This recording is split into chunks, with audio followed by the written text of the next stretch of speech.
Relatos de Belcebú a su nieto, George Ivanovich Gurdjieff.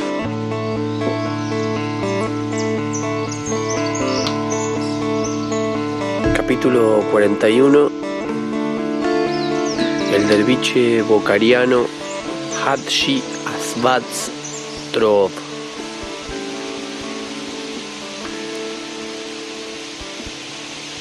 Puesto que mi primer encuentro con este ser tricerebrado terrestre contemporáneo, con quien fui testigo del mencionado experimento y gracias a quien, con toda probabilidad, la información concerniente a la fundamental ley cósmica sagrada de Epta-para-Par-Shinok volverá a establecerse allí y se volverá accesible a todos, incluso a los seres contemporáneos ordinarios que tienen sed de conocimiento, puede resultar extremadamente interesante e instructivo para ti que te hable de este encuentro con todos los detalles posibles.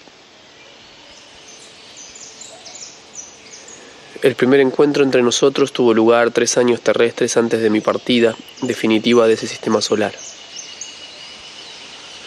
Cierta vez, mientras viajaba por el continente asiático, en la región que se denomina Bokhara, llegué a establecer relaciones amistosas con cierto ser tricerebrado perteneciente al grupo que habita en esa región de la superficie de tu planeta.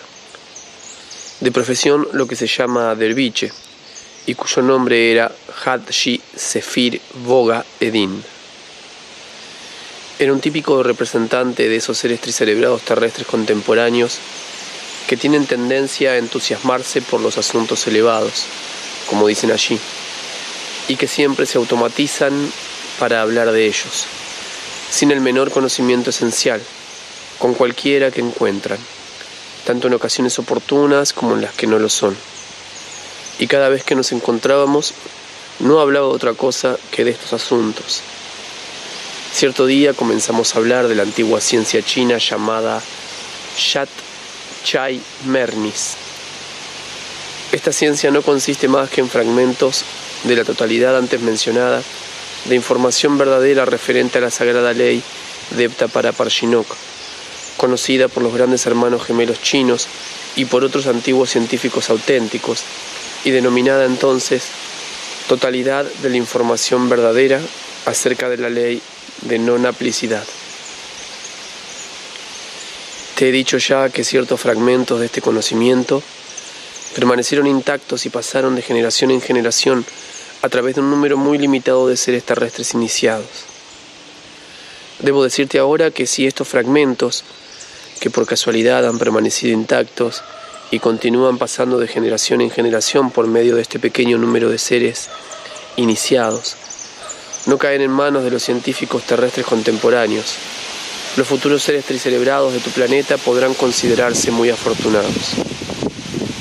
Y lo serán, porque si estos fragmentos supervivientes de conocimiento auténtico cayeran en manos de los científicos terrestres contemporáneos, gracias a su sabiondez característica, cocinarían inevitablemente toda suerte de potajes científicos acerca del sentido de dichos fragmentos, y por ende la razón casi apagada de todos los otros seres tricerebrados se extinguiría por completo. Y además, estos últimos restos de los grandes descubrimientos de sus antepasados serían totalmente borrados de la faz de tu planeta. De este modo, mientras me encontraba hablando con el derviche Hadji Sephir Boga Edin acerca de la antigua ciencia china Shat Chai Mernis, en el curso de la conversación, me propuso que visitáramos a otro derviche amigo suyo, que era una gran autoridad en esta antigua ciencia china, para hablar con él sobre esos problemas. Me dijo que su amigo residía en la Bokhara superior, alejado de todos, y que se dedicaba a ciertos experimentos relacionados con esta misma ciencia. Puesto que no tenía asuntos especiales en la ciudad, donde nos encontrábamos, y como su amigo residía precisamente en ciertas montañas cuya naturaleza quería estudiar desde hacía ya mucho tiempo, acepté inmediatamente su proposición y partimos al día siguiente. Caminamos durante 3 días alejándonos de la ciudad donde residíamos. Finalmente nos detuvimos en una pequeña garganta situada en las montañas de la Bocara superior. En dicha garganta mi conocido, el derviche Hadji Sefir Boga Eddin, me pidió que lo ayudara a apartar una pequeña plancha de piedra, y cuando lo vimos hecho apareció ante nuestros ojos una pequeña abertura de cuyos bordes partían 2 barras de hierro. El derviche unió ambas barras y comenzó a escuchar.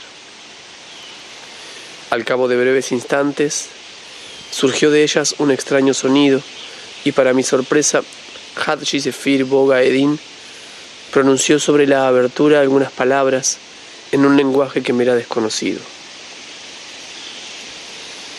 Cuando terminó de hablar, colocamos la plancha de piedra en su lugar y seguimos avanzando.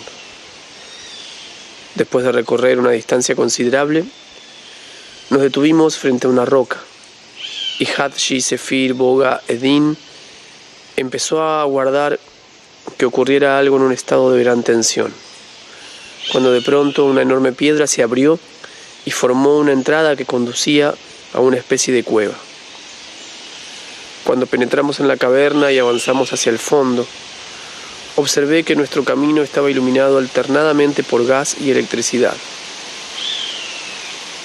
Aunque esta iluminación me sorprendió y surgieron en mí diversos interrogantes, decidí sin embargo no perturbar la profunda y concentrada atención que prestaba mi acompañante. Cuando hubimos recorrido una distancia considerable, vimos en uno de los recodos que hacia nosotros avanzaba otro ser tricelebrado terrestre, quien nos recibió con los saludos acostumbrados en tales ocasiones y nos condujo hacia el interior de la cueva. Se trataba, según parecía, del amigo del derviche que me acompañaba. Era bastante viejo, según los cánones terrestres, y muy alto en comparación con los otros seres terrestres, por lo cual parecía extremadamente delgado. Su nombre era Hadji Asvatz Troov. Mientras caminaba a nuestro lado, nos guió hacia una pequeña sección de la caverna, donde todos nos sentamos sobre el fieltro que cubría el suelo. Y mientras conversábamos, comenzamos a comer lo que se llama Shila Plav, frío de Bocara, servido en vasijas de barro que el ser anciano nos trajo de una sección vecina. Mientras comíamos, mi amigo derviche le dijo que también yo me hallaba interesado en la ciencia Ashat Chai Mernis, y le explicó brevemente qué problemas me eran bien conocidos y los que habíamos hablado previamente al respecto. Después de eso, el derviche Hadji Asvatz Troov comenzó a interrogarme y le di las respuestas correspondientes, naturalmente que en la forma que ya me era habitual y por medio de la cual podía ocultar siempre mi verdadera naturaleza. En tu planeta llegué a adquirir tal habilidad para hablar de esta forma que tus favoritos siempre me tomaban por uno de sus colegas científicos. A través de conversaciones posteriores llegué a comprender que Hadji Asvatz Troov estaba interesado en el conocimiento mencionado desde hacía mucho y que durante los últimos 10 años se había dedicado a estudiarlo en forma única y exclusivamente práctica.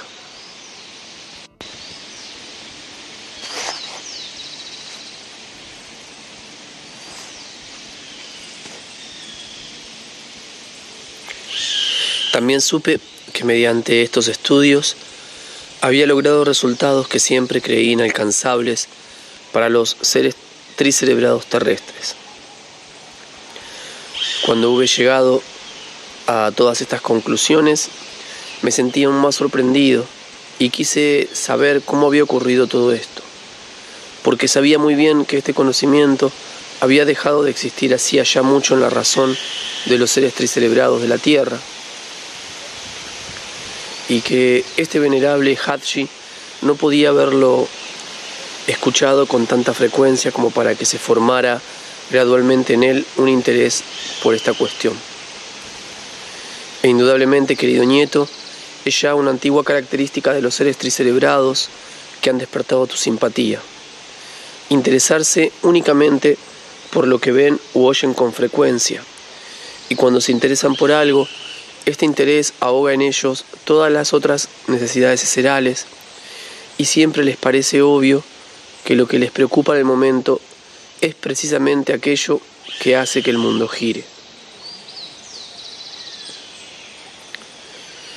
Cuando se hubieron establecido entre el simpático Derviche Hatshi Asvat Trov y yo las relaciones necesarias en una situación semejante, es decir, cuando hubo comenzado a hablarme en forma más o menos normal, sin la máscara, por así decirlo, que tus favoritos contemporáneos utilizan en sus relaciones con otros seres semejantes a ellos, especialmente cuando los conocen por primera vez. Cuando estas relaciones necesarias quedaron establecidas entre nosotros, le pregunté, por supuesto que de la forma aprobada correspondiente, por qué y cómo había llegado a interesarse por esa rama del conocimiento verdadero. Es conveniente que sepas, de paso, que en cada una de las partes de la superficie del planeta Tierra, durante el proceso de la existencia seral ordinaria de estos extraños seres tricerebrados, sus propias formas especiales relativas a las relaciones externas mutuas se han ido estableciendo gradualmente y han pasado de generación en generación. Y estas diversas normas para la relación mutua se formaron por sí mismas, después de que se atrofió por completo en su psiquismo la propiedad eseral de percibir el sentimiento interior de los seres similares en relación con uno mismo, propiedad que debe existir infaliblemente en todos los seres de nuestro gran universo, sin distinción de la forma o del lugar de su surgimiento. En la actualidad, las relaciones mutuas, buenas o malas, se establecen entre tus favoritos exclusivamente de acuerdo con las manifestaciones exteriores calculadas, principalmente de acuerdo con lo que ellos llaman amabilidad. Esto es, palabras vacías que no contienen un solo átomo de lo que se denomina resultado de un impulso interior benévolo, como el que aparece en general en las presencias de todos los seres que están en contacto directo con otros similares a ellos mismos.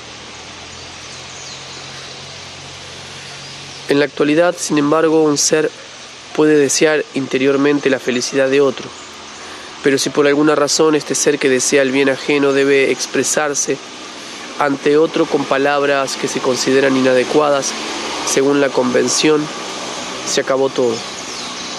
En todas las diferentes localizaciones espiritualizadas del segundo se cristalizan invariablemente datos que en su presencia común siempre engendran por asociación la convicción de que el primero, quien en realidad desea su felicidad, solo existe para hacerle siempre y en todas partes toda suerte de las denominadas vilezas. Se ha vuelto muy importante allí, particularmente durante los últimos tiempos, conocer toda clase de formas de gracias verbales, con el fin de hacerse de amigos y no de enemigos. La existencia anormal de estos extraños seres tricerebrados no solo ha perjudicado su propia psiquis, sino que esta existencia anormal ha arruinado también, por repercusión, el psiquismo de casi todos los otros seres terrestres, uni y bicerebrales.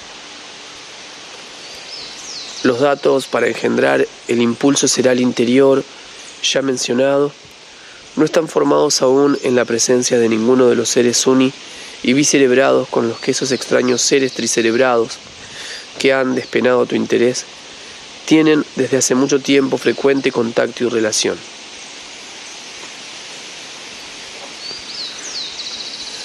Aunque estos datos eserales se encuentran todavía en las presencias de algunos seres uni y bicerebrados terrestres de otras formas exteriores, como por ejemplo los llamados tigres, leones, osos, hienas, serpientes, escorpiones, etc., que no tuvieron ni tienen en su forma de existencia ningún contacto o relación con tus favoritos bípedos.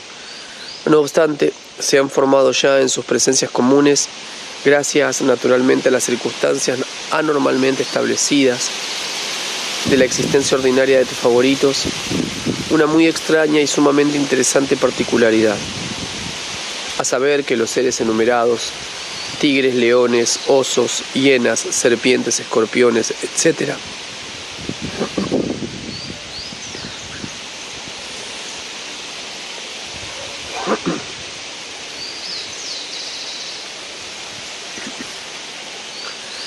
perciben el sentimiento interior de temor en otros seres como enemistad hacia ellos mismos, y por consiguiente tratan de destruir a los otros para eliminar esa amenaza para su propia seguridad.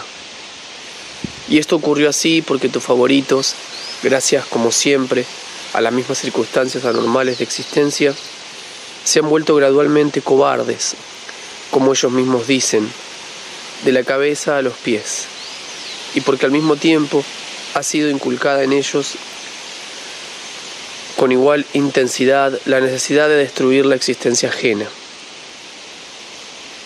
Y así, cuando tus favoritos, que son cobardes en el más alto grado, están a punto de destruir la existencia de los seres que adoptan esas otras formas, o cuando se enfrentan con esos seres, los cuales, debo decirlo, para su gracia y nuestro pesar, son en la actualidad mucho más fuertes que ellos, tanto físicamente como en otros logros eserales. Tienen tanto miedo que, como dicen allí, se mojan. Al mismo tiempo, gracias a la necesidad inherente a sus presencias de destruir la existencia de otros seres de su planeta, en tales momentos se esfuerzan con todo su ser por encontrar la manera de destruir la existencia de estos seres de otras formas. Y como resultado de todo esto, a partir de las radiaciones inherentes a sus peculiares presencias que emiten tus favoritos, se forman gradualmente en las presencias comunes de estos otros seres de las formas ya mencionadas, junto con los datos que deben existir en ellos para engendrar el mencionado impulso de demostrar instintivamente respeto y simpatía a todas las formas del ser, otros datos que poseen un funcionamiento especial, gracias a los cuales el sentimiento de cobardía que aparece en las presencias comunes de otros seres, especialmente en las presencias de tus favoritos, es percibido como una amenaza para ellos mismos.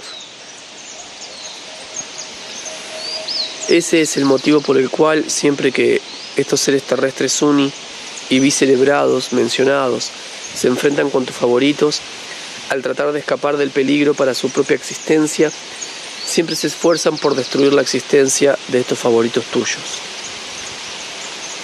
También en tu planeta todos los seres, a pesar de la diferencia en la forma exterior y el sistema cerebral, existían juntos al principio en paz y en concordia. E incluso ahora, cuando ocasionalmente uno de tus favoritos se perfecciona hasta el punto de percibir con todas sus partes espiritualizadas que todos los seres, o como también se dice, todas las criaturas vivientes, son igualmente caras a nuestro Padre Creador común. Y además, gracias a que ha materializado en sí mismo los deberes eserales de Park Dolg, logra la completa destrucción en su presencia de los datos que engendran el impulso de cobardía ante los seres de otras formas. Como consecuencia de ello, estos seres de otras formas no solo no intentan ya destruir la existencia de este ser perfeccionado, sino hasta demuestran hacia él respeto y obediencia, como ante un ser con mayores posibilidades objetivas. En resumen, todo esto y una multitud de otros pequeños factores que también provienen de la existencia anormal de tus favoritos han ocasionado finalmente la formación de diversas formas de amenidades verbales, como dicen ellos, para las relaciones mutuas. Y como ya te he dicho, cada localidad posee su propia forma especial. La actitud adoptada por este simpático ser tricerebrado terrestre, Hadshi Asvat Stroop, hacia mí fue benévola, principalmente porque yo era el amigo de un buen amigo suyo. Debo destacar de paso que los seres tricerebrados de esta parte de la superficie de tu planeta son los únicos entre quienes existe una relación verdaderamente amistosa. Entre ellos, como ocurre en general entre todos los seres tricerebrados, y tal como ocurrió también en tu planeta en las primeras épocas, la relación amistosa no solo se establece con el amigo mismo, sino también con sus parientes cercanos y sus propios amigos, y se los trata igual que al propio amigo. Como yo aparecía como amigo del derviche Hadji Sefir Bogaedin, quien era un muy buen amigo de Hadji Asvat Strohov, este me trató inmediatamente de una manera muy amistosa. Me propuse mejorar aún más la relación, ya que deseaba saber cómo había llegado a interesarse por este conocimiento y cómo había alcanzado logros científicos inigualados en la Tierra, y por consiguiente, durante nuestra conversación, utilicé con liberalidad las formas de amenidad verbal acostumbradas en esa localidad.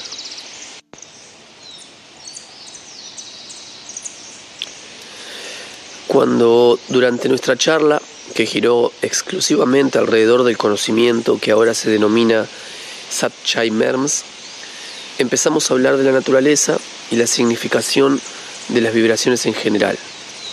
Y cuando se tocó el tema de la octava del sonido, Hadji Asvat Strohov dijo que la octava del sonido no solo tenía 7 manifestaciones enteras relativamente independientes, sino que las vibraciones de cualquiera de estas manifestaciones relativamente independientes obedecen de igual manera a la ley, tanto en su surgimiento como en su manifestación. Prosiguió hablando acerca de las leyes de la vibración y dijo: yo mismo llegué a interesarme en el conocimiento Satchai Mernis a través de las leyes de las vibraciones sonoras, y estas fueron la causa de que desde entonces haya dedicado toda mi vida a este conocimiento.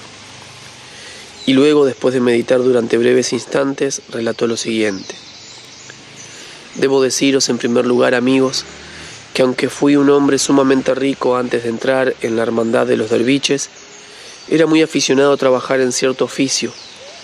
Esto es, solía fabricar diversos instrumentos de cuerda del tipo denominado sayas, tar, quiamancha, cimbal, etc. E incluso después de haber entrado en la hermandad, dedicaba todo mi tiempo libre a la construcción de instrumentos musicales, principalmente para nuestros derviches. Y la causa de mi profundo interés posterior por las leyes de las vibraciones fue la siguiente.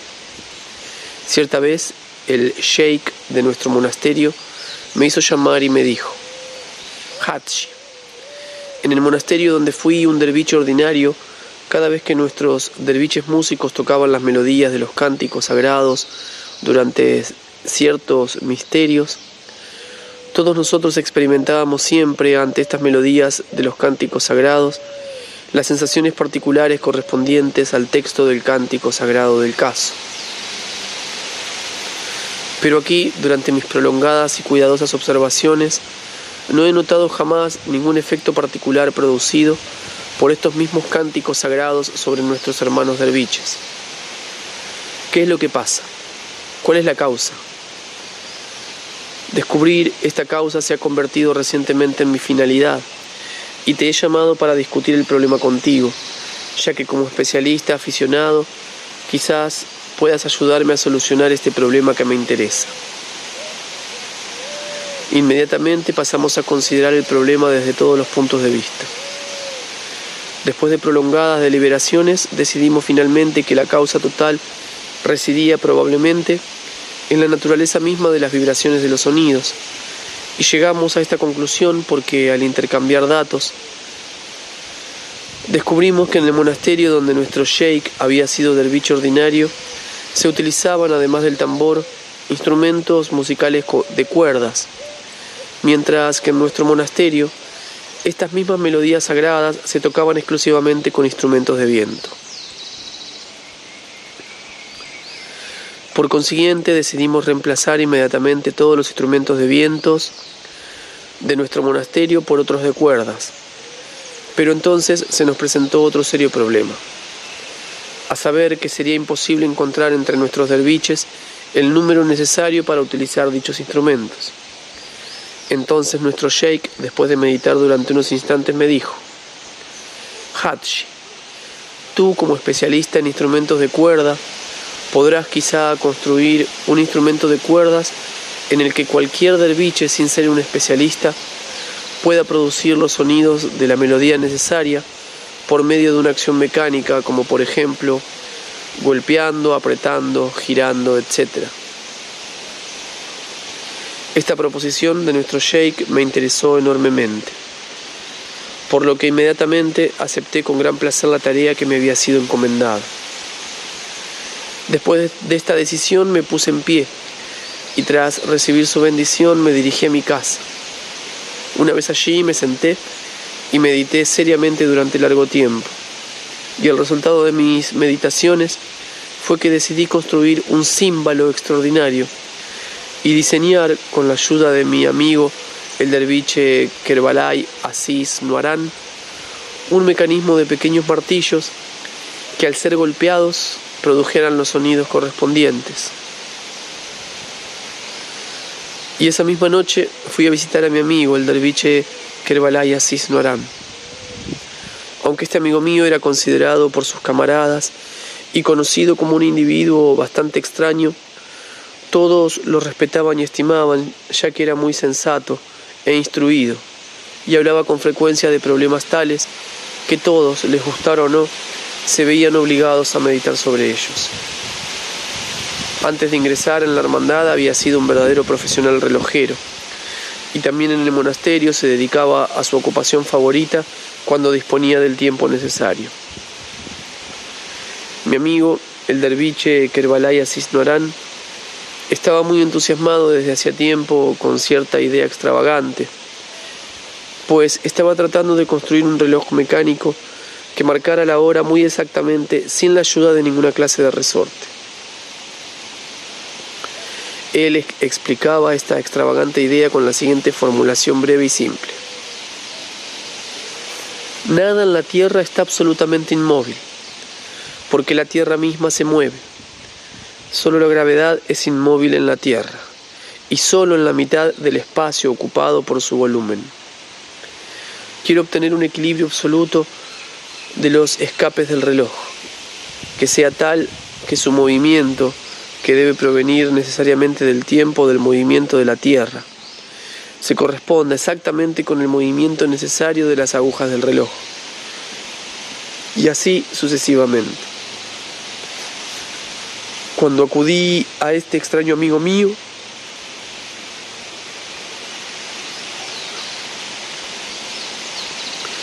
y le expliqué lo que deseaba obtener y cuál era la ayuda que esperaba de él, él mostró inmediatamente interesado y prometió ayudarme en todo lo que estuviera a su alcance. Y al día siguiente comenzamos a trabajar juntos. Gracias a esta labor conjunta, pronto estuvo listo el esqueleto del instrumento musical mecánico que yo había diseñado. Yo mismo marqué y separé los lugares correspondientes a las cuerdas, mientras mi amigo continuaba trabajando con el mecanismo de los pequeños martillos.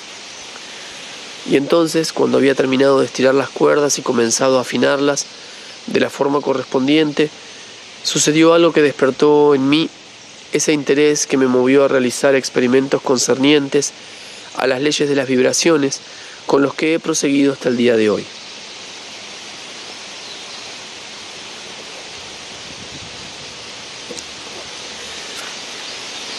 Todo empezó así. Primero debo deciros que incluso antes de todo esto, ya sabía yo que la mitad de la longitud de cualquier cuerda produce el doble de vibraciones que una cuerda entera de igual volumen y densidad.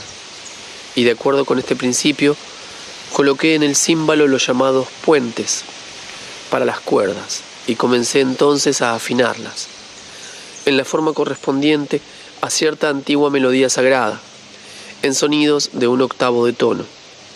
Claro que de acuerdo con mi Perambar sasidán, o como lo llaman en Europa, diapasón, produciendo las vibraciones de la nota absoluta china Do.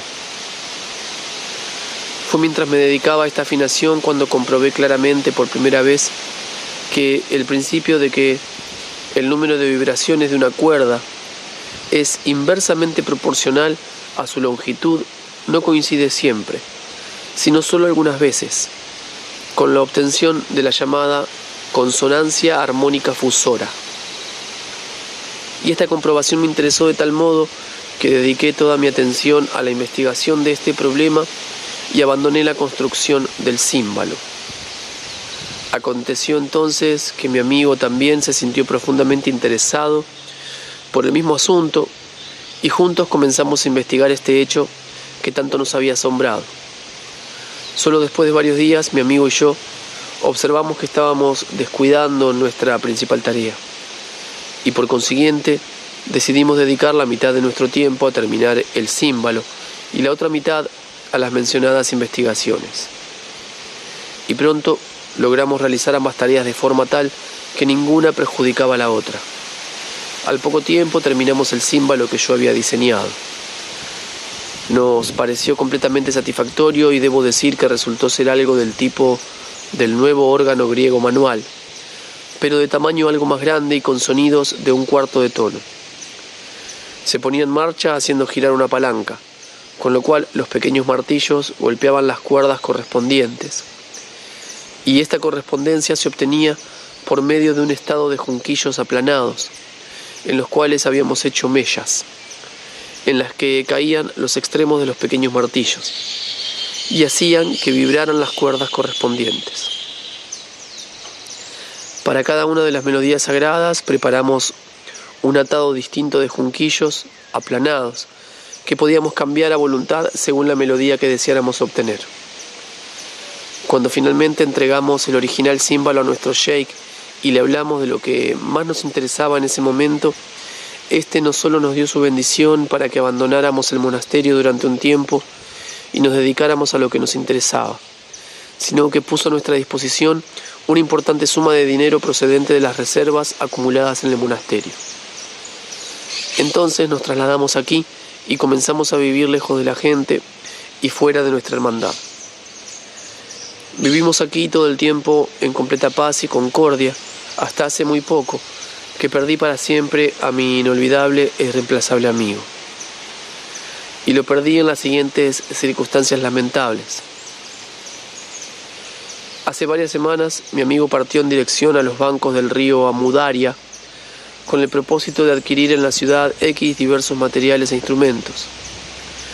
Cuando salía de dicha ciudad de regreso a nuestra morada, una bala perdida procedente de la lucha que tenía lugar entre los rusos y los anglo-afganos lo hirió mortalmente. Un amigo común, un santo que acertaba a pasar por el lugar, me informó inmediatamente de esta desgracia. Varios días más tarde, traje aquí sus restos y lo enterré allí, agregó indicando un rincón de la caverna donde se observaba una formación particular. Habiendo dicho esto, Hadji Asbat Trop se puso de pie y murmurando una plegaria por el reposo del alma de su amigo, nos indicó con la cabeza que lo siguiéramos. Lo hicimos y nos encontramos nuevamente en el pasaje principal de la caverna, donde este venerable ser terrestre se detuvo frente a una parte sobresaliente y apretó algo. Inmediatamente un trozo de piedra se movió hacia un costado, dejando al descubierto una entrada que conducía a otra sección de la cueva.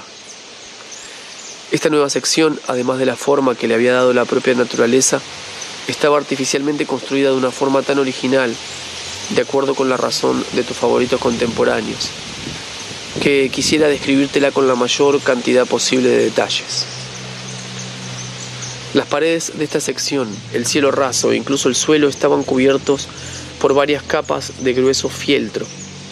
Según me explicaron luego, esta formación accidentalmente natural fue utilizada y adaptada de modo que no penetrara allí, procedente de las otras secciones o del exterior, la menor vibración de cualquier tipo de manifestaciones, ya fuera de un movimiento, un susurro un crujido, ni siquiera de las vibraciones producidas por la respiración de diversas criaturas, grandes o pequeñas, existentes en las cercanías.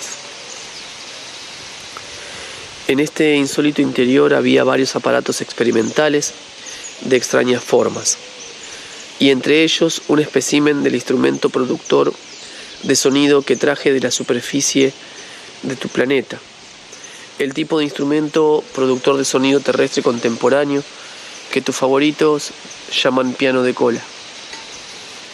La tapa de este piano se encontraba abierta, y a cada una de las series de cuerdas visibles se ajustaban pequeños aparatos independientes que servían para medir el grado de vivificación de las vibraciones procedentes de diversas fuentes, denominados vibrómetros.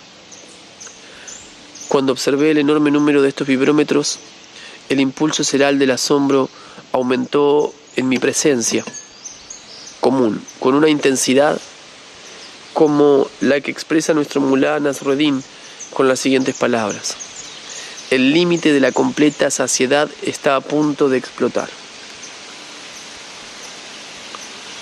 Este impulso de asombro había surgido y aumentado progresivamente en mí, desde el momento en que vi la iluminación con gas y electricidad en los pasadizos de la caverna.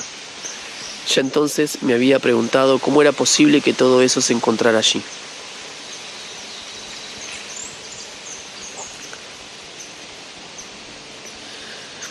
Sabía muy bien que aunque esos extraños tricerebrados han aprendido nuevamente a utilizar tales fuentes de las formaciones cósmicas para su iluminación, como dicen ellos, estos medios se obtienen con la ayuda de adaptaciones sumamente complicadas y accesibles tan solo a grandes agrupaciones de tus favoritos. Y de pronto me encontraba con esa iluminación, tan lejos de cualquier agrupación numerosa y en especial en ausencia en todo el lugar de ninguno de los signos que entre los seres contemporáneos acompañan por lo general a tales posibilidades. Y cuando vi los vibrómetros antes mencionados para medir el grado de vivificación de las vibraciones, el impulso de asombro alcanzó en mí, como ya te he dicho, el máximo límite. Y mi sorpresa fue mayor, porque sabía muy bien que en ese período no existían en la Tierra los aparatos por medio de los cuales es posible medir las vibraciones. Y por consiguiente, volví a preguntarme de dónde podría haber obtenido tales aparatos aquel venerable anciano que habitaba en tales salvajes montañas, tan lejos de los seres que componen la civilización contemporánea.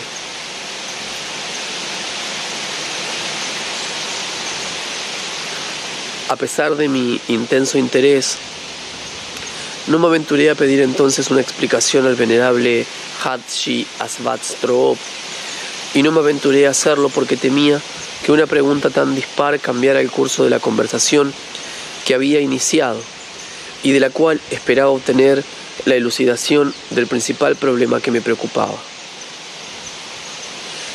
En esta sección de la caverna había muchos otros aparatos que me eran desconocidos, entre los cuales figuraba uno sumamente extraño que contaba con varias de las llamadas máscaras, de las que ascendían hasta el cielo raso una especie de tubos hechos con gargantas de vaca.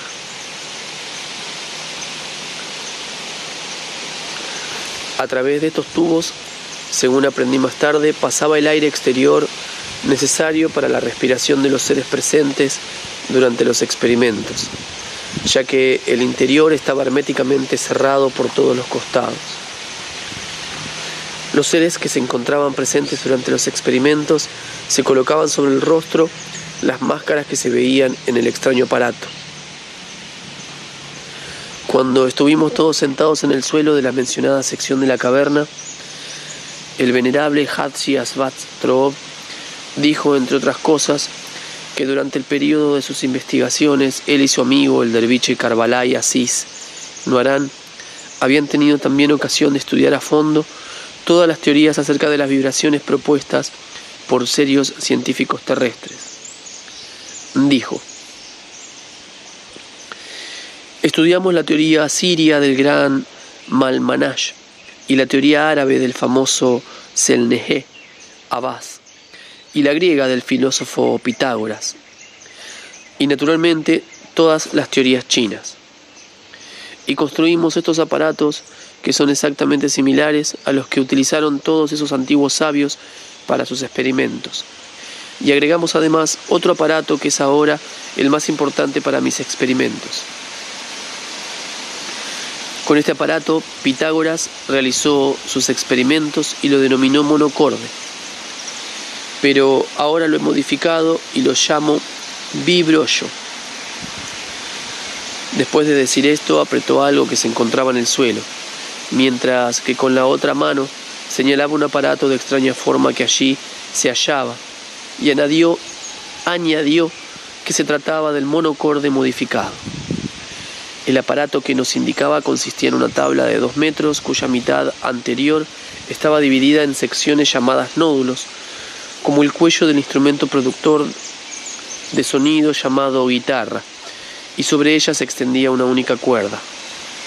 A la otra mitad de esta tabla estaban fijados muchos vibrómetros, como los de las cuerdas del piano de cola, dispuestos de tal modo que sus agujas indicadoras se encontraban justamente encima de los mencionados nódulos de la mitad anterior de la tabla. En la mitad posterior de la tabla había toda una red de pequeños tubos de vidrio y de metal, que también servían para producir sonidos, pero sonidos que se obtenían de las vibraciones producidas por ciertos movimientos y corrientes de aire ordinario o artificialmente comprimido o rarificado. Y para modificar las vibraciones de estos sonidos se utilizaban los mismos vibrómetros que se empleaban para medir las vibraciones procedentes de la cuerda. El venerable Hadji Asvatstrop estaba a punto de decir algo, pero justamente entonces, desde otra sección de la cueva, apareció un muchacho del tipo denominado uzbekiano, trayendo un servicio de té sobre una bandeja.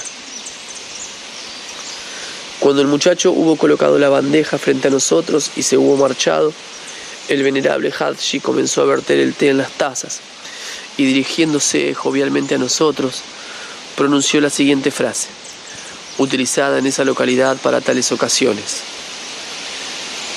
bebamos este don de la naturaleza, ron, con la devota esperanza de que redunde en su gloria. Después de lo cual agregó lo siguiente: siento ya que mis fuerzas se agotan dentro de mí y por lo tanto debo beber la cantidad correspondiente de lo que puede contribuir a la animación de toda mi persona hasta la próxima dosis. Y con una amable sonrisa empezó a beber su té. Mientras lo hacía, decidí aprovechar la oportunidad para hacerle varias preguntas que me preocupaban constantemente. En primer lugar, le pregunté lo siguiente: altamente estimado Hadji, hasta ahora he estado plenamente convencido de que en ninguna parte de la Tierra existía un aparato para medir con exactitud las vibraciones. Sin embargo, veo aquí muchos de tales aparatos. ¿Cómo debo entender esto? ¿De dónde salieron? El venerable Hadji Asvatstrop respondió a mis preguntas de la siguiente manera: estos aparatos fueron construidos por mi amigo el desaparecido Kerbalaya Cisnoarán, y a ellos les debo todos mis éxitos en el conocimiento de las leyes de las vibraciones. Indudablemente, continuó, una vez existieron en la Tierra, en la época de la floreciente y grande Tildiamish, toda clase de aparatos similares, pero en la actualidad no se conoce ninguno de estos aparatos, salvo que uno tenga en cuenta esa chuchería infantil que existe en Europa, por medio de la cual las vibraciones pueden en cierta manera medirse, y que allí se denomina sirena. Yo mismo poseía una de estas sirenas cuando comencé con mis experimentos elucidatorios. Esta sirena fue inventada hace 2 siglos por cierto médico instruido llamado Sebeck, y más tarde perfeccionada, por así decirlo, a mediados del siglo pasado, por cierto Cagnard de la Tour. Esa infantil tontería consiste en que una corriente de aire condensado es dirigida desde un tubo a un disco giratorio que presenta pequeñas perforaciones, cada una de las cuales coincide exactamente con el tamaño de la boca del tubo de aire principal. Y a medida que el disco gira, el paso para la corriente de aire que penetra en estos orificios desde el tubo principal es alternadamente abierto y cerrado. Y de este modo, durante la rápida revolución del disco, se producen en los orificios sucesivos golpes de aire que crean un tono sonoro de nivel parejo. Y el número de revoluciones registrado por el mecanismo de reloj, multiplicado por el número de los orificios del disco, debe dar el número de vibraciones del sonido producido en el intervalo de tiempo correspondiente. Desgraciadamente para los europeos, ni el inventor ni el perfeccionador de esa sirena sabían que el sonido puede obtenerse no solo de la acción de las vibraciones genuinas, sino también del simple fluir del aire. Y como esta sirena suena únicamente gracias al paso del aire y no por medio de las vibraciones naturales, la determinación del número exacto de vibraciones a través de las indicaciones proporcionadas por la sirena carece por consiguiente de valor. Es un hecho sumamente interesante y satisfactorio que el sonido pueda ser producido de dos formas, esto es, a partir de las naturales vibraciones del mundo y simplemente gracias al paso de aire. Y voy a demostrarlo ahora en la práctica para vosotros. Habiendo dicho esto, el venerable Hadji se puso en pie y trajo de otra sección de la caverna una maceta con flores. La colocó en el centro de la sección en la cual nos hallábamos y se sentó frente al antiguo monocorde del famoso Pitágoras.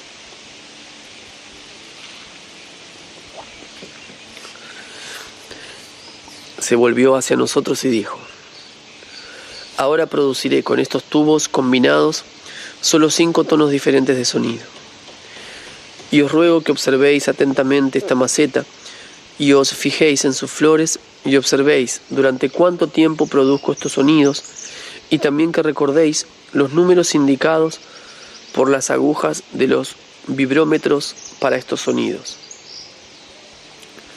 Luego, con un pequeño fuelle, comenzó a soplar aire en los tubos correspondientes, los cuales iniciaron una monótona melodía de 5 tonos. Esta monótona melodía continuó durante 10 minutos y no solo recordamos los números indicados por las manecillas de los vibrómetros, sino que los 5 tonos del sonido quedaron profundamente impresos en nuestros órganos auditivos. Cuando Hadji concluyó su monótona música, las flores de la maceta estaban en el mismo estado que antes. Entonces Hadji se trasladó desde el antiguo monocorde al instrumento productor de sonido llamado piano de cola, y después de recordarnos que observáramos las agujas de los vibrómetros, comenzó a golpear sucesivamente las teclas correspondientes del piano, las cuales emitieron la misma monótona melodía de los mismos 5 tonos del sonido anterior. Y también esta vez las manecillas de los vibrómetros indicaron las mismas cifras. No habían transcurrido aún 5 minutos, cuando, ante una seña de Hadji, dirigimos nuestras miradas a la maceta y vimos que las flores habían comenzado a marchitarse definitivamente. Y cuando después de 10 minutos el venerable Hadji dejó de tocar, no quedaban en la maceta más que los restos marchitos de las flores. Hadji volvió a sentarse a nuestro lado y dijo: como mis prolongadas investigaciones me han demostrado, y como la ciencia de Shad Chaimernis afirma, existen en realidad en el mundo 2 clases de vibraciones, es decir, vibraciones creadoras y vibraciones de impulso. Según he comprobado a través de mis experimentos, las mejores cuerdas para la producción de las vibraciones creadoras son las que se hacen con cierto metal definido o con tripa de cabra. Pero las cuerdas hechas con otros materiales no poseen esa propiedad. Las vibraciones producidas por este último tipo de cuerda y también las que se obtienen mediante el paso de aire son puramente vibraciones de impulso. En este caso, los sonidos se obtienen de las vibraciones que provienen de la acción mecánica del impulso que ellas provocan y de la fricción del aire que de ellas fluye. Hadji Asvat Troov continuó así. Al principio realizamos nuestros experimentos con la ayuda de este vibrollo únicamente. Pero cierto día, cuando mi amigo Kerbalay Aziz Noaran se encontraba por cuestión de negocios en la ciudad X de Bokhara, acertó a ver un piano de cola en un remate de las propiedades de cierto general ruso que había abandonado la ciudad, y al observar, por casualidad, que las cuerdas estaban hechas precisamente del metal requerido para nuestros experimentos, lo compró y lo hizo transportar, no sin grandes dificultades, hasta aquí. Cuando el piano estuvo ubicado, afinamos sus cuerdas exactamente de acuerdo con las leyes de las vibraciones indicadas en la antigua ciencia china Shat Chai Mernis. Para la correcta afinación de las cuerdas, no solo tomamos el sonido absoluto de la antigua nota china Do, sino también, como la misma ciencia recomendaba, tuvimos en cuenta las circunstancias geográficas locales, la presión atmosférica, la forma y las dimensiones del interior y la temperatura media del espacio circundante, así como la del exterior. Y hasta calculamos cuántos seres humanos emitirían radiaciones en este interior durante nuestro futuro experimento. Y cuando hubimos afinado de este modo el piano de cola, las vibraciones procedentes de él adquirieron desde ese momento todas las propiedades mencionadas en la gran ciencia Shat Chai Mernis. Ahora os demostraré qué es posible hacer con el conocimiento de las leyes de la vibración logrado por el hombre y con las vibraciones producidas por este piano de cola común. Después de decir esto, se puso nuevamente de pie. Esta vez trajo de otra sección de la caverna un sobre, papel y un lápiz. Escribió algo en el papel, colocó este en el sobre, lo sujetó a un gancho que colgaba desde el cielo raso en el centro de la habitación, volvió a sentarse frente al piano y sin decir una palabra comenzó a golpear teclas definidas, produciendo nuevamente una monótona melodía. Pero ahora 2 sonidos de la octava más grave del piano se repetían pareja y constantemente en la melodía. Después de unos instantes noté que a mi amigo el derviche Hadji Boga Eddin le resultaba difícil permanecer inmóvil y que había comenzado a agitar la pierna izquierda. Un poco más tarde mi amigo empezó a masajearse la pierna, que por las muecas que hacía le dolía evidentemente. El venerable Hadji Asvat Troov no prestó a todo esto la menor atención y continuó golpeando las teclas correspondientes. Cuando por fin terminó, se volvió hacia nosotros y dirigiéndose a mí en particular dijo: «Amigo de mi amigo, ten la bondad de ponerte de pie. Saca el sobre del gancho y lee lo que está escrito adentro». Me puse en pie, tomé el sobre, lo abrí y leí lo que sigue.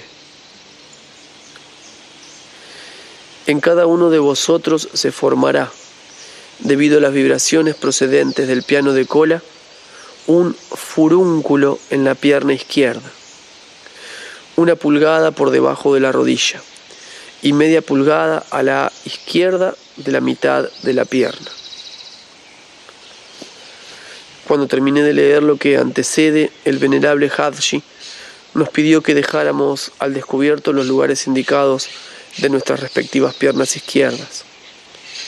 Cuando lo hicimos, se vio un verdadero furúnculo en el lugar indicado de la pierna izquierda del derviche Boga Eddin, pero para asombro del venerable Hadji Asvat Troov, no había nada parecido en mi pierna.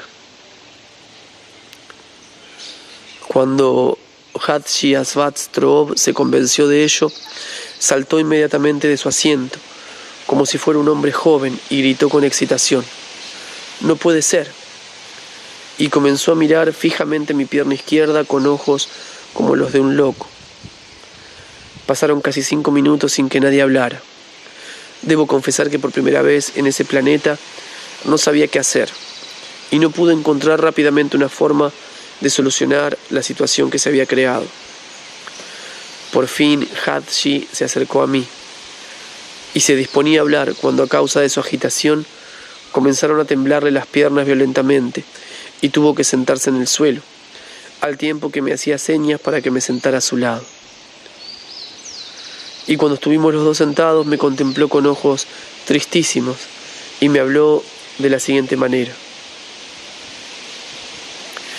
amigo de mi amigo, en mi juventud fui un hombre muy rico, tanto que no menos de 10 caravanas mías, cada una de no menos de 1000 camellos, se movían constantemente en todas direcciones, recorriendo nuestra enorme Asia. Mi harén estaba considerado por todos los que lo conocían como el mejor y el más rico de la tierra, y todo lo demás era en la misma escala. En resumen, poseía una superabundancia de todo lo que nuestra vida ordinaria puede proporcionar. Pero todo esto llegó gradualmente a cansarme y a hartarme tanto que cuando me acostaba de noche pensaba con horror que lo mismo volvería a ocurrir al día siguiente y que tendría que arrastrar nuevamente la misma agotadora carga. Finalmente llegó a ser insoportable para mí vivir con semejante estado interior. Y entonces, cierta vez que sentí el vacío de la vida ordinaria con particular intensidad, surgió por primera vez en mí la idea de terminar con mi vida suicidándome.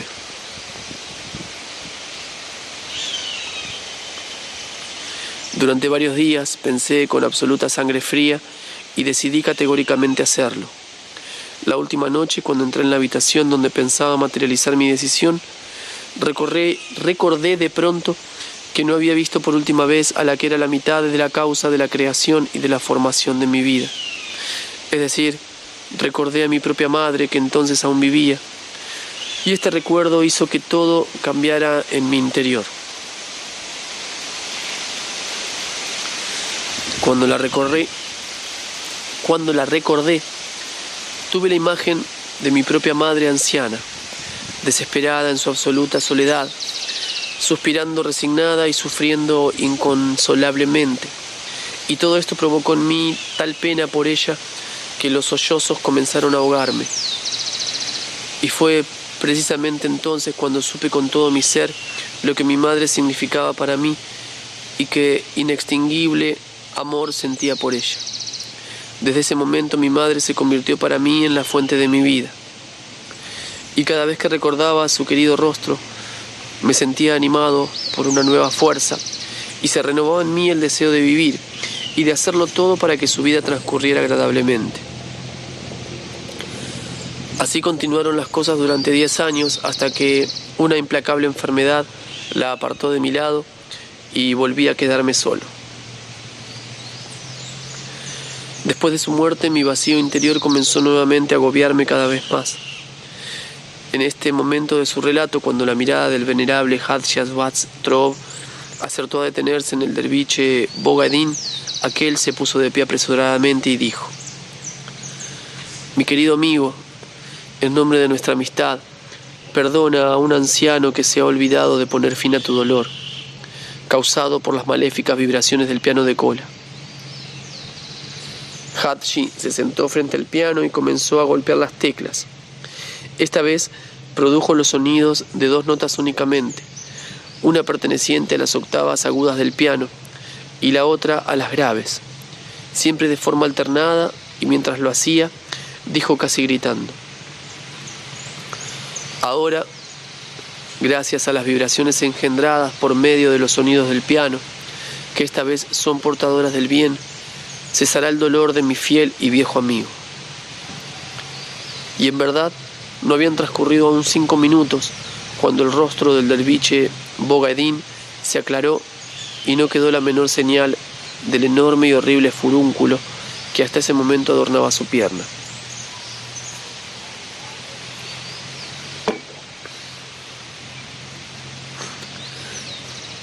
Entonces el derviche Hadshi-Svatstrov volvió a sentarse a nuestro lado y continuó hablando, aparentemente con absoluta calma.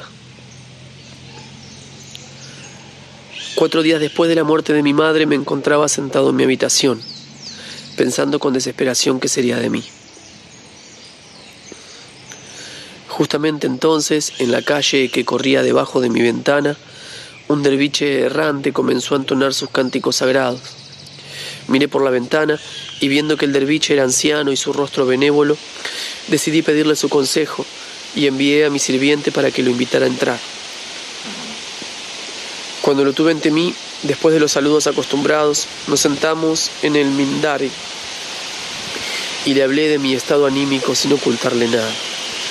Cuando concluí, el derviche errante se quedó intensamente pensativo y solo después de cierto tiempo se puso en pie y me dijo, con sus ojos fijos en los míos: solo hay una salida para ti. Dedícate a la religión. Habiendo dicho esto, se alejó murmurando una plegaria y abandonó mi casa para siempre. Después de su partida volví a quedar pensativo.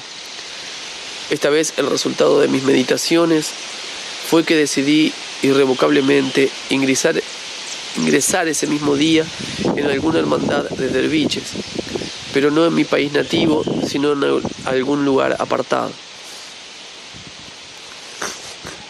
Al día siguiente comencé a dividir y distribuir toda mi riqueza entre mis parientes y los pobres, y al cabo de 2 semanas abandoné para siempre mi tierra nativa y vine a Bocara. Una vez aquí, elegí una de las numerosas hermandades, cuyos derviches eran famosos entre la gente por la severidad de su forma de vida, e ingresé en ella. Pero desgraciadamente los derviches de esa hermandad no tardaron en desilusionarme, y me trasladé por lo tanto a otra hermandad. Pero allí volvió a ocurrir lo mismo, hasta que finalmente me enrolé como derviche de la hermandad del monasterio cuyo sheik me impuso la tarea de diseñar ese instrumento musical mecánico de cuerda del que ya os he hablado. Y después de eso, como ya os he dicho, me dediqué por entero a la ciencia de las leyes de las vibraciones, a cuyo estudio me he consagrado hasta el día de hoy. Pero ahora, esta ciencia me ha provocado el mismo estado interior que experimenté por primera vez la noche en que murió mi madre, cuyo amor había sido la única fuente de calor que durante tantos años había sostenido mi vacía y cansada vida. Aún hoy no puedo recordar sin estremecerme el momento en que nuestros médicos me dijeron que mi madre no viviría más de un día. Entonces, en aquel espantoso estado mental, la primera pregunta que surgió en mí fue: ¿cómo seguiré viviendo? Lo que me aconteció posteriormente y lo que ocurrió ya lo sabéis. En una palabra, cuando me dediqué a la ciencia de las vibraciones, encontré gradualmente una nueva divinidad. Esta ciencia ocupó en mi vida el lugar de mi madre, y con el correr de los años ha demostrado ser tan verdadera, fiel e inspiradora como lo fue mi propia madre. Y hasta el día de hoy he vivido animado únicamente por sus verdades. Hasta ahora no ha habido una sola ocasión en la que las manifestaciones de las verdades que he descubierto con respecto a las leyes de las vibraciones hayan dejado de producir los resultados precisos que yo esperaba. Pero hoy por primera vez ha sucedido que los resultados que yo estaba seguro de obtener no se han producido. Mi principal motivo de terror es que hoy he sido más cuidadoso que nunca en los cálculos de las vibraciones requeridas para el caso dado. Es decir, calculé exactamente que el furúnculo debía formarse en vuestro cuerpo precisamente en ese lugar y no en otro. Y aquí ocurrió lo inesperado. No solo no se produjo en el lugar designado, sino que ni siquiera se ha formado en ninguna otra parte de tu cuerpo. Esta ciencia que tomó el lugar de mi fiel madre me ha fallado hoy por primera vez, y en este momento experimento una pena indescriptible. Hoy aún puedo reconciliarme con esta tremenda desgracia, pero ni siquiera puedo imaginar qué será de mí mañana.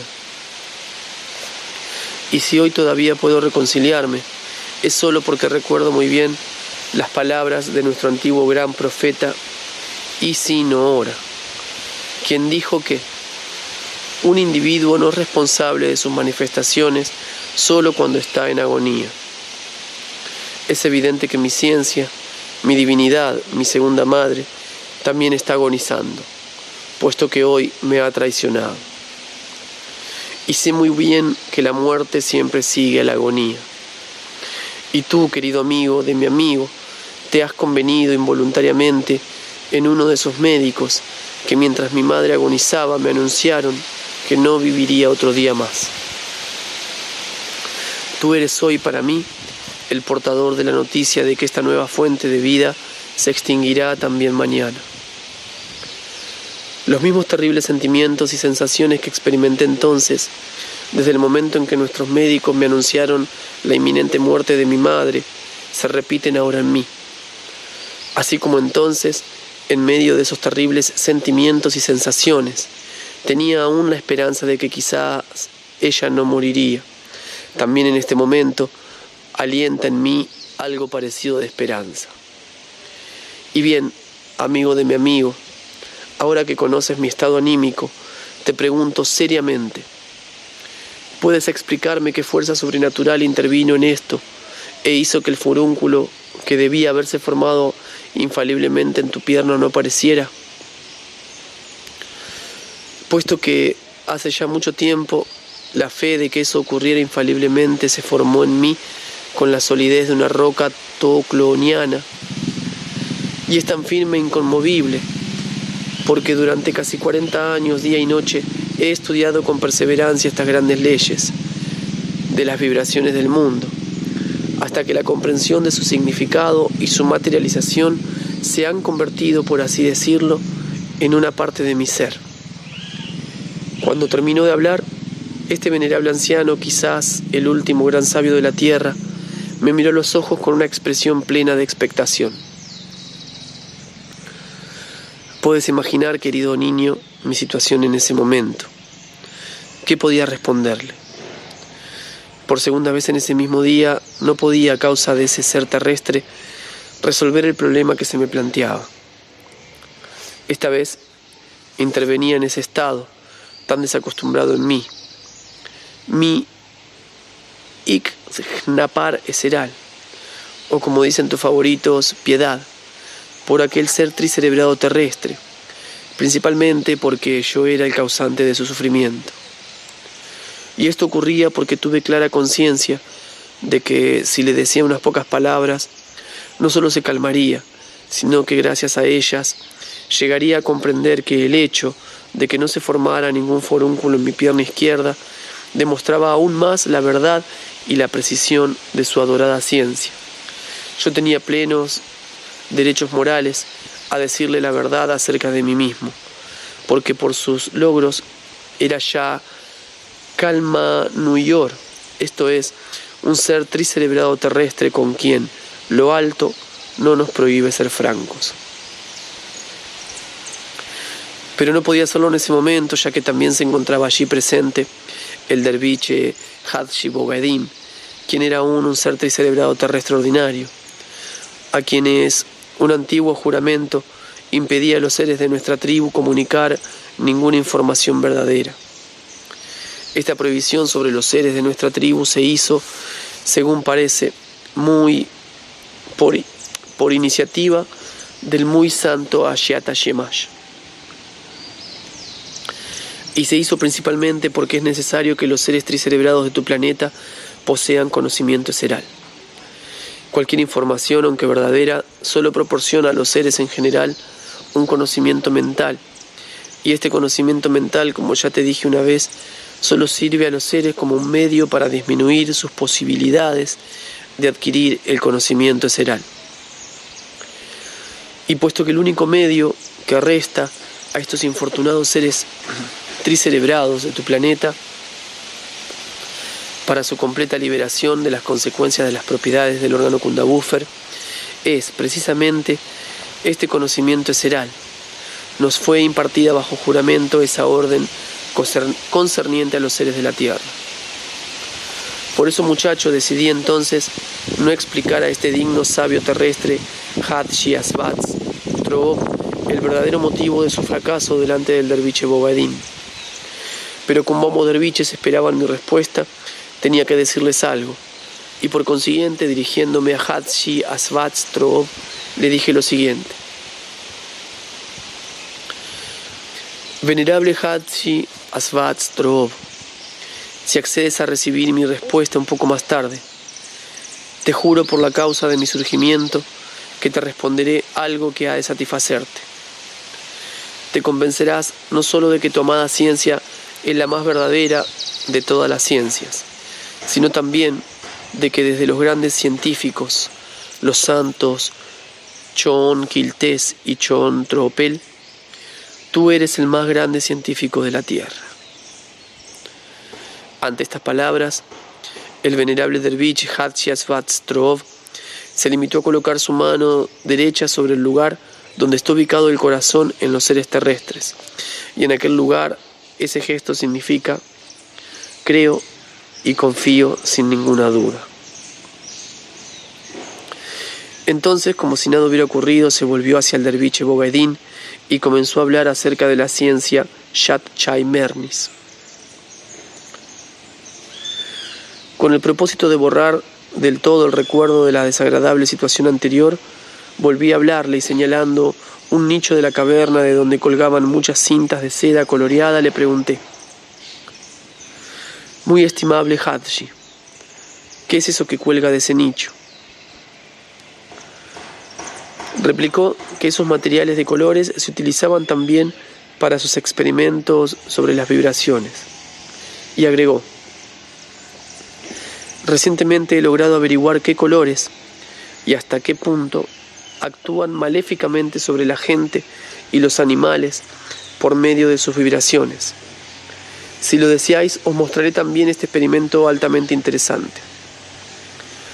Volvió a ponerse en pie y se dirigió a la sección vecina, de la que pronto regresó, trayendo esta vez, con la ayuda del muchacho, 3 seres terrestres cuadrúpedos llamados perros, oveja y cabra. También trajo varios aparatos de extraña forma, semejantes a pulseras. Colocó una de esas pulseras en el brazo del derviche Bogaidín y otra en su propio brazo, mientras me decía: tengo poderosas razones para no colocar uno de estos aparatos en tu brazo. Entonces colocó uno de los extraños aparatos con forma de collar en el cuello de la cabra, la oveja y el perro antes mencionados, y después de señalarnos los vibrómetros de estos extraños aparatos, nos pidió que recordáramos o anotáramos todas las cifras que indicaran las agujas de los vibrómetros de cada uno de estos seres exteriormente diferentes.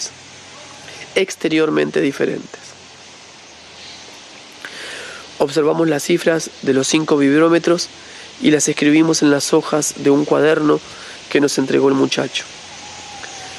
Después de esto, el derviche Asvatstrov volvió a sentarse en el suelo y nos dijo lo que sigue.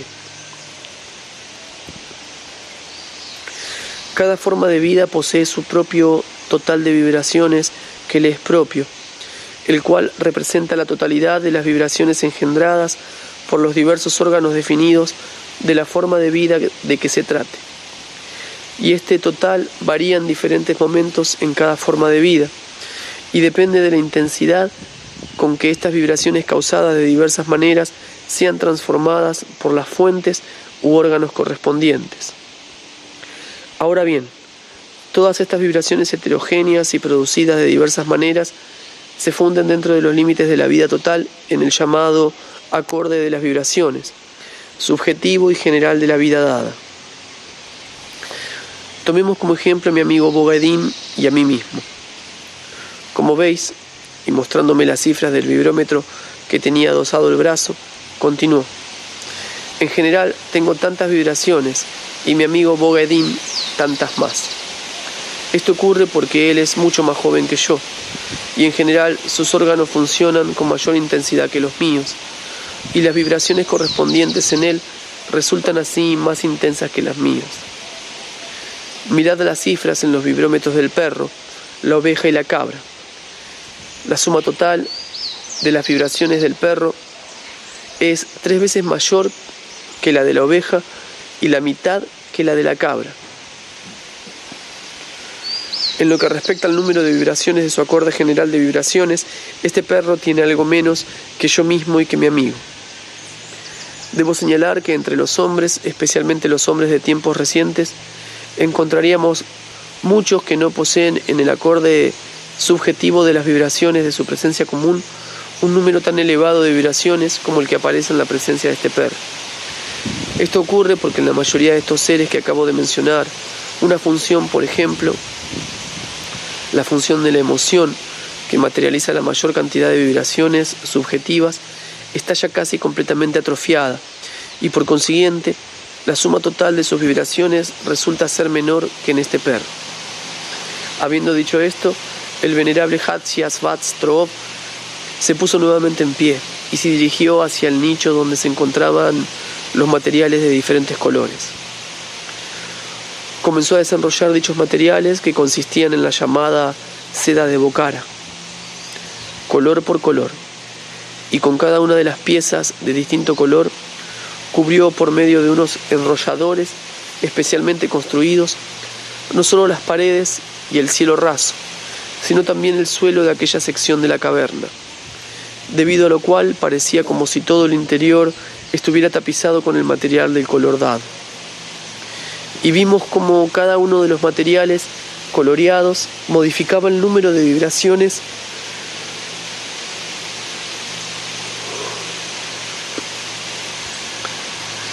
de todas las formas de vida. Después de los experimentos realizados con los materiales de colores, este gran científico terrestre de las últimas épocas nos pidió que lo siguiéramos y saliendo de aquella sección de la cueva nos internamos por un pequeño pasaje que conducía hacia un costado de la caverna. Detrás de nosotros marchaban la cabra, la oveja y el perro con sus collares improvisados. Caminamos durante bastante tiempo hasta que finalmente llegamos a la sección más importante de aquellos espacios subterráneos.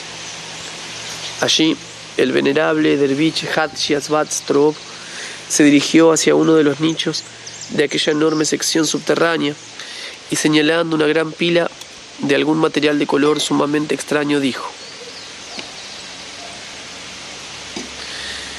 este material está especialmente tejido con las fibras de la planta Chaltandr y posee su color natural. Esta planta Chaltandr es una de las raras formaciones de la Tierra cuyo color no solo posee la propiedad de cambiar las vibraciones de otras fuentes cercanas, sino que es además completamente indiferente a las otras vibraciones. Por ello, para mis experimentos referentes a las vibraciones que no surgen del color, sino de otras causas, encargué especialmente este material y construí con él, para este espacio subterráneo, algo parecido a una gran carpa y la adapté de tal modo que pudiera moverse en cualquier dirección y en cualquier forma que se deseara. Y con esta peculiar carpa realizo ahora mis experimentos, esto es, los experimentos que denomino arquitectónicos. Y estos experimentos arquitectónicos me permiten averiguar ahora qué interiores y hasta qué punto actúan maléficamente sobre la gente y los animales.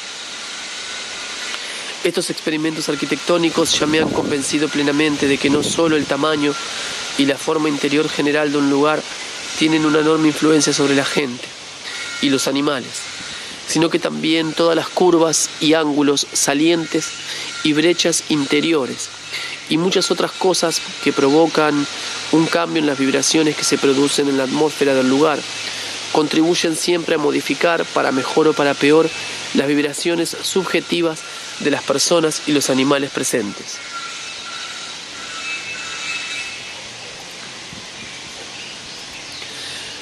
Cuando el venerable derviche comenzó sus experimentos con la enorme carpa, noté también, entre otras cosas, que las vibraciones circundantes que cambiaban debido a diversas causas cercanas actúan con mucha más fuerza sobre las presencias comunes de estos seres tricerebrados que han despertado tu simpatía que sobre los seres terrestres uni y bicerebrados.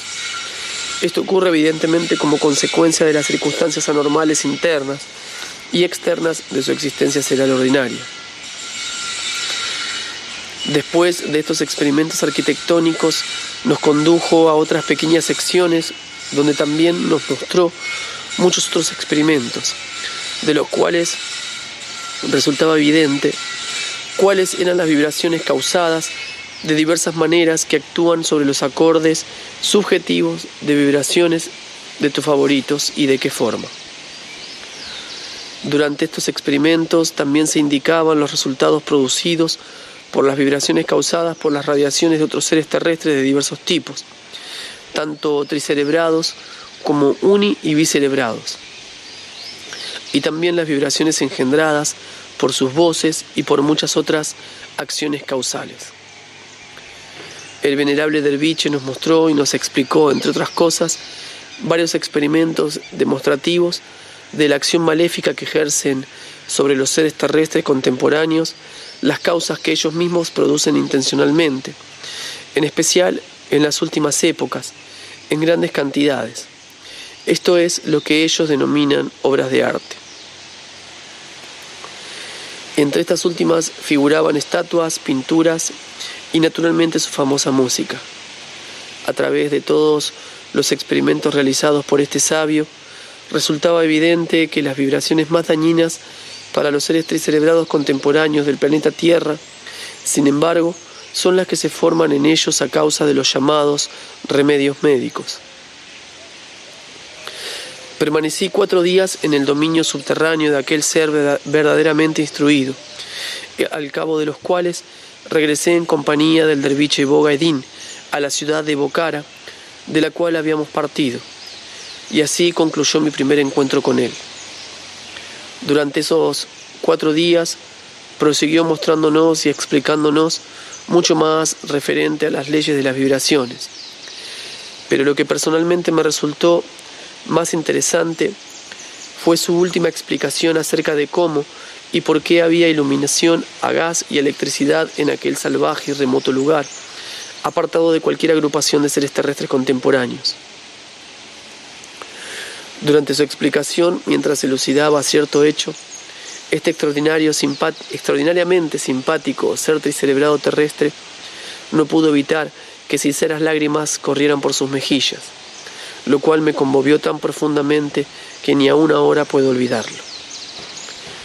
La información acerca de ciertos datos elucidados por su relato puede servirte en tu existencia futura como un buen material para las confrontaciones correspondientes y para la elucidación de todos los resultados del llamado destino subjetivo, es decir, de los resultados que en general se producen en nuestro gran megalocosmos, en los sitios donde surge y existe una multitud de individuos relativamente independientes.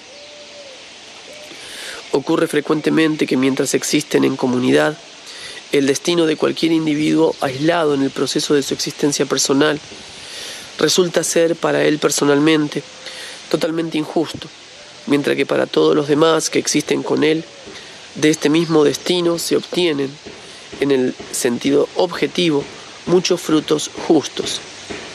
Por ese motivo deseo hablarte de todo esto con todo lujo de detalles, e incluso trataré de repetirte lo más exactamente posible el relato del venerable Derviche. Fue precisamente antes de nuestra partida de aquel dominio subterráneo, esto es, del lugar de tu planeta, que entre otras cosas me convenció de que los resultados de los logros de la razón de los seres cerebrados anteriores, sus antepasados, no se habían perdido del todo.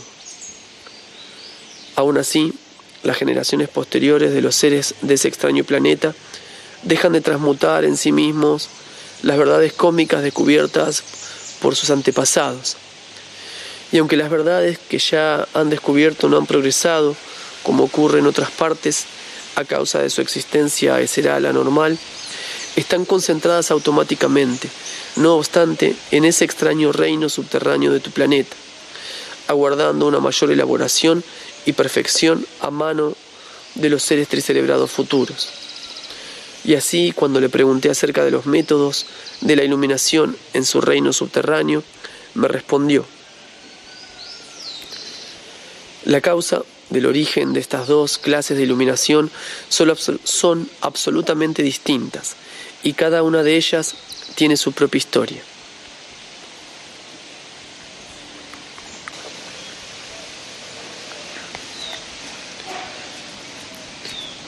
La iluminación a gas existió aquí desde el principio mismo y fue instalada por mi propia iniciativa y la de mi amigo el derviche Kerbalay Aziz Nuaran. En cuanto a la iluminación eléctrica, llegó aquí hace muy poco y su iniciador fue también uno de mis amigos, que aún es joven y que procede de Europa. Creo que será mejor que os relate separadamente la historia de cada uno de los tipos de iluminación. Comenzaré por la iluminación a gas. Cuando al principio llegamos aquí, había en las cercanías un lugar sagrado llamado la Caverna Sagrada, a la cual acudían diversos peregrinos y devotos de todo el Turquestán. Existía una ceremonia popular acerca de este lugar, que consistía en que en una época había vivido allí el famoso Era-Ilás, quien más tarde fue elevado vivo al cielo.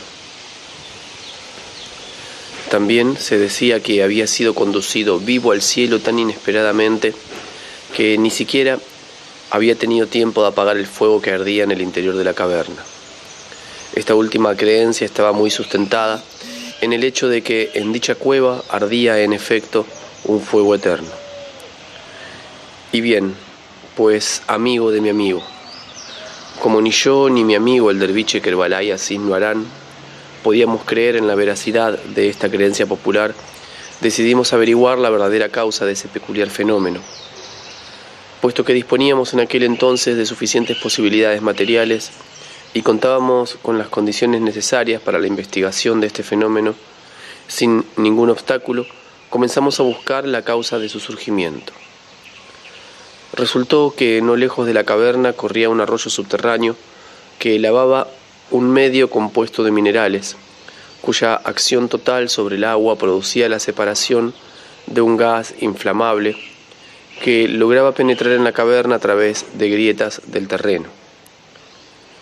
Y la inflamación casual de este gas debía ser evidentemente la causa de la existencia del fuego eterno. Cuando mi amigo y yo hubimos descubierto la causa y al mismo tiempo que el arroyo no quedaba lejos de nuestra propia caverna, decidimos construir un canal artificial que condujera el gas hacia el interior de nuestra morada. Y así el gas fluye desde entonces, a través de los conductos de arcilla que construimos, hacia la sección principal de nuestra caverna, desde donde lo distribuimos por medio de bambúes de acuerdo con nuestras necesidades. En cuanto a la presencia de iluminación eléctrica, la historia de su origen es la siguiente. Al poco tiempo de habernos instalado en esta región, cierta vez me visitó, enviado por un antiguo amigo mío, también derviche, un viajero europeo sumamente joven, quien acudió a mí a causa de la acción de las leyes de las vibraciones que me interesaban. Pronto nos hicimos muy amigos, ya que resultó ser muy serio en su búsqueda de la verdad, y además porque era sumamente bondadoso y susceptible con respecto a las debilidades de todos los demás, sin excepción. Se dedicaba a estudiar las leyes de las vibraciones en general, pero sus estudios se referían principalmente a las leyes de las vibraciones que provocan diversas enfermedades en la gente. Durante sus investigaciones había descubierto, entre otras cosas, las causas de la aparición de la enfermedad que existe allí bajo el nombre de cáncer y la posibilidad de curar esta maligna enfermedad. Comprobó entonces y pudo materializar en la práctica la posibilidad de que mediante cierta forma de vida y cierta preparación, cualquier hombre puede elaborar conscientemente en sí mismo ciertas vibraciones por medio de las cuales, si satura con ellas a la persona enferma y en cierta sucesión temporal, es posible destruir dicha dolencia por completo. Aunque más tarde, cuando nos separamos, no volvimos a vernos durante mucho tiempo, siempre teníamos noticia el uno del otro. Supe que mi joven amigo había contraído matrimonio en su patria al poco tiempo de alejarse de aquí y que vivió con su esposa durante los años siguientes en pleno, como decimos en Asia, amor familiar y recíproco apoyo moral. Tenía particular interés en recibir noticias acerca de sus logros concernientes al descubrimiento de una cura para destruir en las personas la maldición antes mencionada, porque las causas del surgimiento de estas vibraciones, debido a las cuales se cristalizan los datos para dicha enfermedad, estaban íntimamente relacionadas con las causas cuyas vibraciones constituían el interés primordial de mi vida. Si bien mi amigo no había descubierto aún ningún método comúnmente accesible para lograr la destrucción de esa enfermedad, los informes que me llegaban con frecuencia demostraban, no obstante, que utilizaba con los que padecían esta enfermedad las curas practicables poco accesibles que había comprobado en primer lugar, y que siempre había conseguido destruir por completo ese terrible flagelo humano. Recibí una información muy fidedigna acerca de estos resultados favorables logrados por mi amigo en algunas decenas de casos durante esa época. Sucedió entonces que por motivos independientes de los dos, no tuve noticias sobre mi joven amigo durante 10 años. Había comenzado ya a olvidar completamente su existencia cuando cierta vez, mientras me encontraba particularmente absorto en mis ocupaciones, oí que alguien daba nuestra señal secreta y cuando pregunté quién estaba allí, reconocí inmediatamente su voz y me pidió que dejara al descubierto la entrada a nuestro dominio subterráneo. Naturalmente estábamos los dos muy contentos de volver a vernos y nuevamente intercambiamos puntos de vista acerca de nuestra amada ciencia de las leyes de las vibraciones. Cuando pasó la excitación provocada por nuestro nuevo encuentro y cuando mi joven amigo hubo desempacado todo lo que había traído, que incluía algunos de los famosos aparatos europeos llamados aparato Röntgen, casi 50 elementos de Bunsen, varios acumuladores y diversos fardos de distintos materiales para la instalación eléctrica, empezamos a hablar tranquilamente, y a través de su relato me enteré con gran pesar de lo siguiente. Varios años antes, cuando a causa de las leyes universales superiores, las condiciones y las circunstancias ambientales eran tales que en casi ningún rincón de la tierra la gente tenía ninguna seguridad con respecto al futuro o ninguna morada fija, observó de pronto en su amada esposa la aparición de esa terrible enfermedad cuya curación había constituido en los últimos tiempos el objetivo fundamental de su existencia.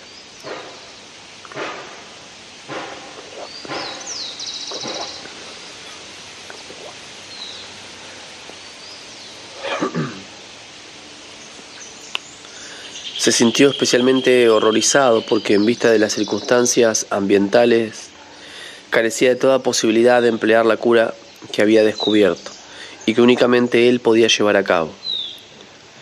Y cuando recobró en parte la calma después de esta tremenda comprobación, tomó la única decisión posible: esperar pacientemente durante un tiempo y mientras tanto tratar de crear las condiciones de vida necesarias para demorar todo lo posible el proceso progresivo de esa terrible enfermedad.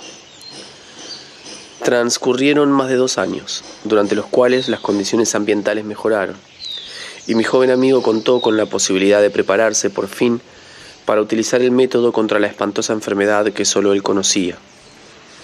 Y cuando comenzó a prepararse para emplear esa cura, cierto día, muy triste para él, fue atropellado por un automóvil a causa de los atascos provocados por una manifestación en una de las grandes ciudades europeas, y aunque no murió, sufrió muy serias lesiones corporales. Debido a estas heridas, su propia vida transcurrió durante varios meses bajo una pérdida de la memoria, y además, a causa de la ausencia de una dirección consciente e intencional por su parte de la vida de su esposa, el proceso de la terrible enfermedad se desarrolló en ella a un ritmo acelerado. Principalmente porque durante la enfermedad de su esposo, ella lo cuidó constante y ansiosamente, sin cuidarse de sí misma. Y así, cuando mi pobre amigo retomó conciencia de la situación, comprobó con horror que el proceso de la enfermedad de su esposa se encontraba ya en sus últimas etapas. ¿Qué podía hacer? Y en verdad, que podía, puesto que, debido a las consecuencias de las lesiones recibidas, carecía de la menor posibilidad de prepararse y de elaborar en sí mismo las vibraciones de la cualidad requerida para la cura que había descubierto. Por consiguiente, y en vista de que no encontraba otra solución, resolvió recurrir al medio terapéutico que emplean los presentes de la medicina europea contemporánea, y gracias al cual, según sostienen ellos, es posible curar dicha enfermedad. A saber, decidió apelar a los denominados rayos X. Comenzó el tratamiento con los rayos mencionados. Durante el proceso de dicho tratamiento notó que aunque la principal concentración o centro gravitacional de la enfermedad en el cuerpo de su mujer se atrofiaba, al mismo tiempo una concentración similar comenzaba a formarse en otra parte totalmente distinta de su cuerpo. Después de varios meses apareció una nueva concentración en un lugar distinto, el tercero. Y como resultado de todo esto se hizo evidente que los días de la inválida estaban contados.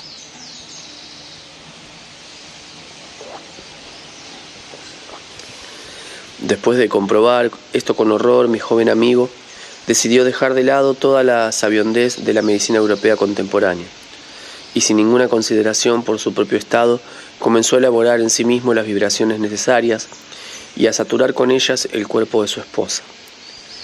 Si bien logró, a pesar de las dificultades casi insuperables que tuvo que vencer, prolongar la existencia de su mujer casi 2 años, ella murió finalmente a causa de esta tremenda enfermedad. Debo añadir que durante el último periodo de la dolencia, cuando mi amigo decidió dejar de lado la sabiondez de la medicina europea, otras 2 concentraciones independientes similares aparecieron en el cuerpo de su esposa. Cuando mi pobre amigo hubo recobrado en parte la calma, después de esta irreparable pérdida, y volvió a dedicar parte de su tiempo a sus amados estudios e investigaciones de las grandes leyes del mundo, quiso, entre otras cosas, averiguar por qué, durante el tratamiento del cáncer por medio de los rayos X, había aparecido en el cuerpo de su esposa las concentraciones independientes que él había comprobado y que por lo general no se desarrollan en esta enfermedad y que nunca había notado en los largos años de sus observaciones previas. En vista del hecho de que la elucidación de este problema resultó demasiado complicada e impracticable, dadas las condiciones ambientales del sitio donde vivía, decidió acudir a mí y experimentar con mi ayuda para resolverlo.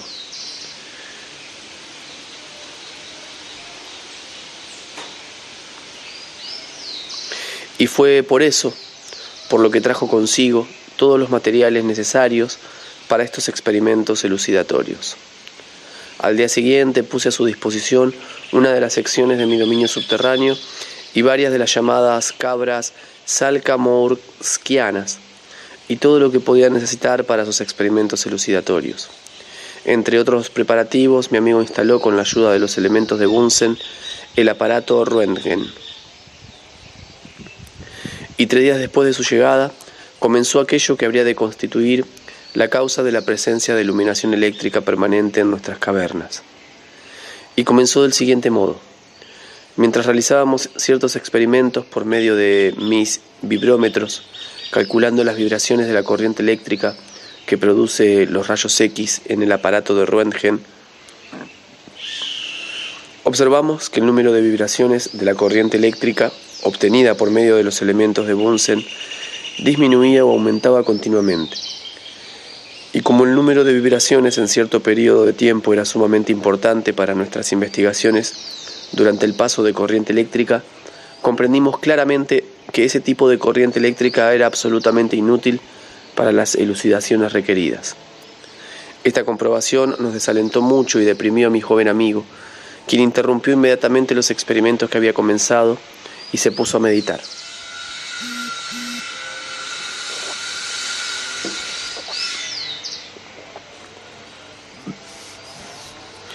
Durante los 2 días que siguieron meditó incesantemente, incluso durante las comidas. Al cabo del 3er día, mientras nos dirigíamos a la sección donde solíamos comer, y cuando cruzábamos un puentecillo construido sobre un arroyo subterráneo que atraviesa la sección principal de nuestras cavernas, se detuvo de pronto y golpeándose la frente gritó con excitación: ¡Eureka! El resultado de esta exclamación fue que al día siguiente, con la ayuda de varios tadjiks alquilados, atrajimos de ciertas antiguas minas abandonadas de las cercanías terrones tan grandes como pudimos de 3 clases de minerales y los colocamos en cierto orden en el lecho de nuestro arroyo subterráneo. Entonces, después de depositar el mineral en el lecho del arroyo, conectó de una forma muy simple 2 de las llamadas terminales del arroyo con acumuladores levemente cargados que él mismo había traído, y debido a esto la corriente eléctrica comenzó a fluir en dichos acumuladores. Y cuando después de 24 horas hicimos pasar la corriente eléctrica así obtenida por los acumuladores a través de nuestros vibrómetros, resultó que aunque su potencia no era suficiente, el número de vibraciones obtenido de la corriente eléctrica permaneció estable y absolutamente uniforme todo el tiempo que fluyó a través de mis vibrómetros. Para aumentar la fuerza de la corriente eléctrica conseguida de este modo peculiar, mi amigo hizo condensadores de diversos materiales, a saber, de piel de cabra, de cierto tipo de arcilla de mineral de zinc aplastado y de resina de pino. Y de esta forma obtuvo la corriente eléctrica necesaria para el voltaje de un aparato Röntgen que había traído. Por medio de esta peculiar fuente de corriente eléctrica, llegamos finalmente a comprobar lo siguiente. Si bien el empleo de este método contemporáneo para el tratamiento de la terrible enfermedad mencionada en todo el cuerpo de un hombre produce la atrofia del lugar del centro gravitacional, es cierto que facilita, por otra parte, la metástasis, por así decirlo, en otras glándulas y contribuye a la diseminación y florecimiento de aquella en estos nuevos lugares. Y así, mi amigo, cuando mi joven amigo se hubo sentido satisfecho después de esta elucidación, dejó de interesarse por el problema que hasta entonces lo había absorbido, y cuando regresó a Europa, nos dejó la fuente que él había creado y que no requiere atención ni material exterior. Y desde entonces fuimos instalando lamparillas eléctricas a medida que se hicieron necesarias en nuestras cavernas. Aunque nuestra peculiar fuente de energía era incapaz de generar suficiente energía para todas las lámparas que poseíamos en nuestra morada, logramos, instalando llaves en todas partes y utilizándolas solo cuando era necesario, que no se desperdiciara y se fuera almacenando. En cambio, en los acumuladores, a veces en cantidades tales que disponíamos de un excedente para diversos fines domésticos. En este momento del relato de Belcebú, todos los pasajeros de la nave Karnak experimentaron algo semejante a un sabor agridulce en la región de la parte posterior de la boca.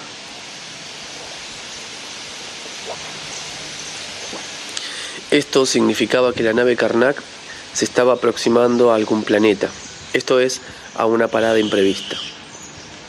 Se trataba del planeta Descaldino. En consecuencia, Belcebú interrumpió su narración y junto con Ahun y Hussein se dirigió a su Kesaj para prepararse a descender al planeta Descaldino. Nota: si alguien está especialmente interesado en las ideas expuestas en este capítulo, le aconsejo que no deje de leer mi próximo libro titulado Los opioístas, siempre y cuando, por supuesto, disponga de bastante Armagnac francés y de Boustorma caesariana como para escribir dicho libro. El autor.